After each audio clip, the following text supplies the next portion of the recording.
about that stuff. That's just my bed that I never make. We're here today. I just clapped and scared the crap out of my dog. We're doing the glasses off because I don't actually need them. I mean, I do, but that's not important. They're glaring a lot, and so I'm gonna do it without them. So, hello. My name is Melody. I'm sorry if this is out of focus or tilted weirdly, because this is the first kind of video like this that I'm ever filming, and I'm so excited to be filming this, but you probably don't care about that. So, today I'm going to be talking about Talkspace, which is an app for your phone. I, quite evidently, judging by my subscriber count, am not sponsored. And I wanted to put up my honest opinion of it without really any influence, because I don't have any real reason to lie to you at all. I mean, yeah, because I'm not being offered money. So basically, I'm sorry about that noise, and now it's gone. So basically, Talkspace is an app that allows you to do therapy like online, like with an app that allows you to do therapy with an app. That makes good sense. It is a online service that allows you to get therapy rather than having to go in and talk to someone in person. You can do it online with the convenience of your phone or your laptop. But I personally use the app, and I wanted to give you a little bit of my opinion about it, because I, here with no subscribers, you know, I'm not sponsored by anyone, and I want to give you my honest opinion of it. And I think that it's really good to have more unsponsored opinions, or like people who aren't, I have no reason to tell you anything about it if it's not true. So that's what I'm going to be doing today, and I hope you enjoy this. So let's get started. So I'm going to keep holding up my phone as a prop. So Talkspace basically is an app that you can download in the App Store, and then you have to do a subscription service to it, so you have to have it for a month, I believe, or longer than that. And what it allows you to do is it allows you to talk to a therapist without having to find a therapist like in your area, without having to go and see someone in person. You can do it in your house, and it allows you to text the therapist, and then you can have live sessions. Those live sessions include you talking basically like you would in a normal therapy session, and the texting is it's just that you can text them kind of whenever you have thoughts, whenever you have ideas, whenever you're thinking about things you want to address. You can talk about it with your therapist kind of instantaneously. And then I think a nice part about that is if you have a thought kind of mid-week, or whenever, you know, you aren't going to be talking to your therapist that day, or even if you are, if you just want to remember what you're thinking, you can text it to them, and you can tell them what's on your mind. And I think it can be really helpful for people with anxiety or with depression, with depressive thoughts. It kind of gives you a quick outlet for those things, and maybe they don't build up in your mind as much as they might if you have to wait, you know, a week to tell your therapist about something. So I think that's really cool. I really like it for that. I would say that's a big pro. I would say a con related to that same thing is that things just take a lot longer to talk about if you choose to text them about it. So if I want to say I'm feeling this way, you know, I think it's because of this or this, they might say, oh, well, do you consider this, whatever. But that's going to be a little bit longer. One thing to note is that the therapists check the message place where you put the message, like their inbox, I guess. I don't know what they call it. They check that 2 times a day, or at least my therapist told me that she checks hers 2 times a day. So in that regard, you're gonna get about 2 responses a day.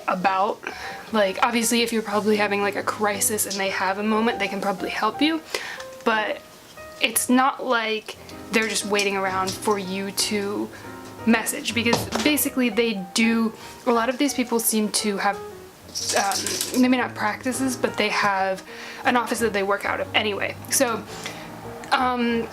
it's not very instantaneous in that regard, like discussing things. It's instantaneous that you can tell them your problems and that you can get that off your chest, but you might have to wait a little bit longer to discuss things.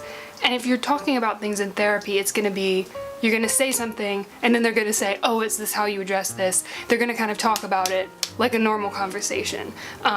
But with Talkspace, you might say this and then it might be 5 hours later and then they might say, oh, well this, and then it's kind of, it takes a lot longer to talk. Just like if you're making plans with your friends, you know what I mean? Like you can call somebody and you can say, hey, let's do this, and this, and let's meet up here, and you're gonna be, you know, done with your conversation in 5 minutes, whereas it might take like a half an hour to text that back and forth. So that's just something to think about. And it's something that did bother me a little bit at first. Yeah. The one good thing too, it seems to be a good bit cheaper than going in to talk to someone. It's about $200 a month, around there. I could put the actual price like here somewhere.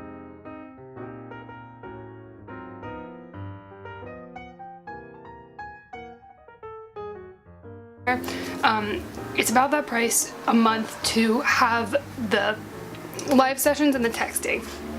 And that includes, for that package, it is 4 half-an-hour live sessions per month. So every week you'll get a half-an-hour live session. So, I mean, it is less time that you're probably talking, really, because like I said, it's only half an hour, and if you go to therapy, you're probably going there for about an hour, I would say.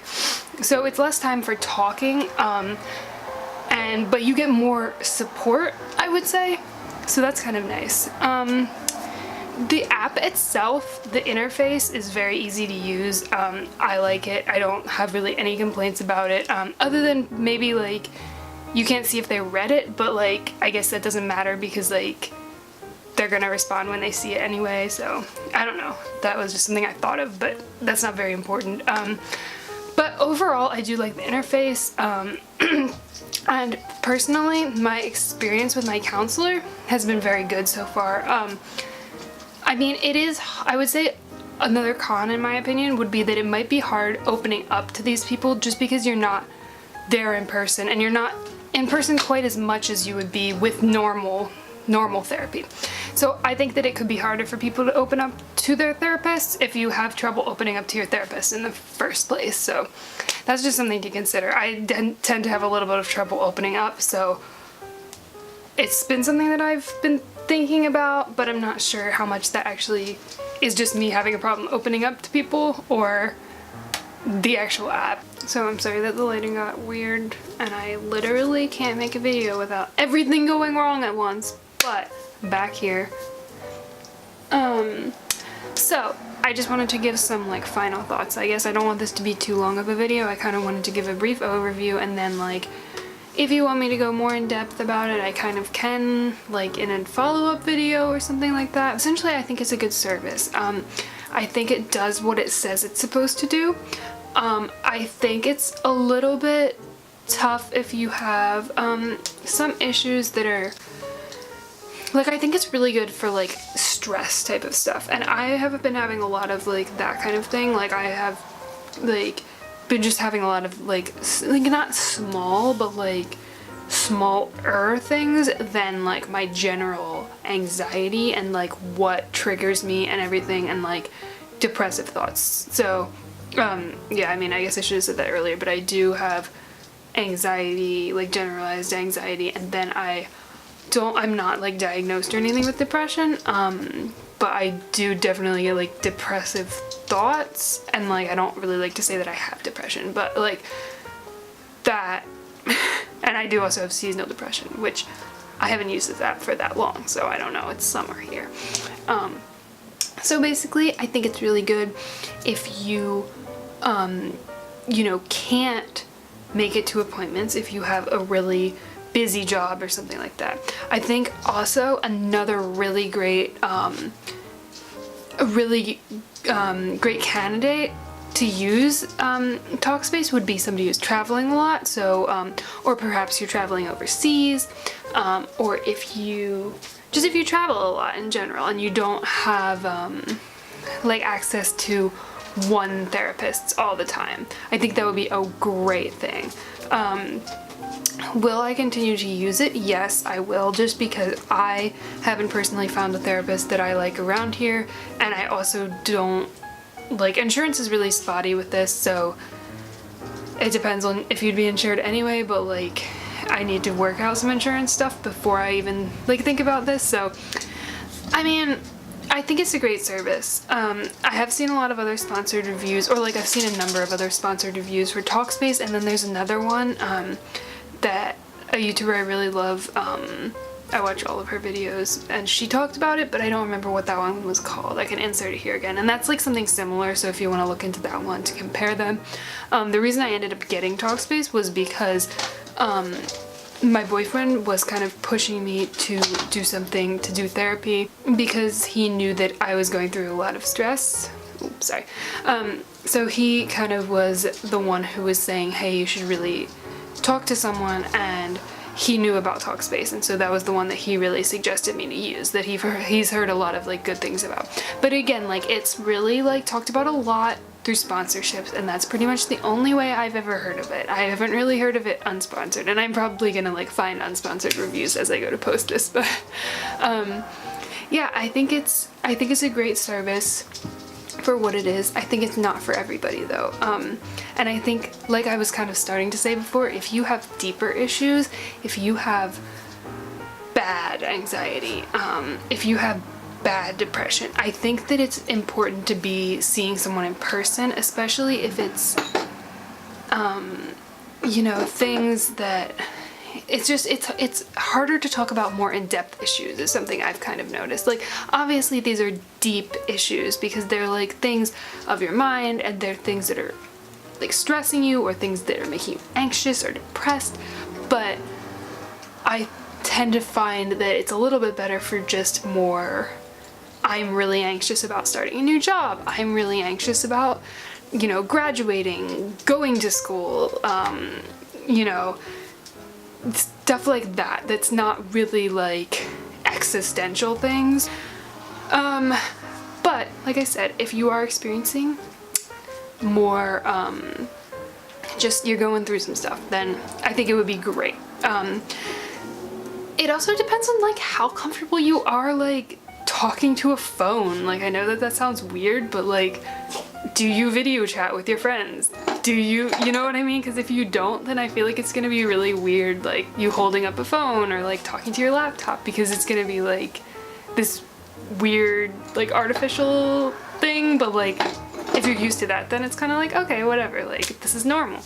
That's something I noticed. I do talk on FaceTime a good bit, so I feel like I'm kind of used to it, but I felt like when I was doing it, this would be weird if I didn't. So yeah, like I said, I would definitely recommend it to anybody who travels like full-time, because that would be awesome. Like, then you could actually have therapy if that's not something that is an option to you otherwise.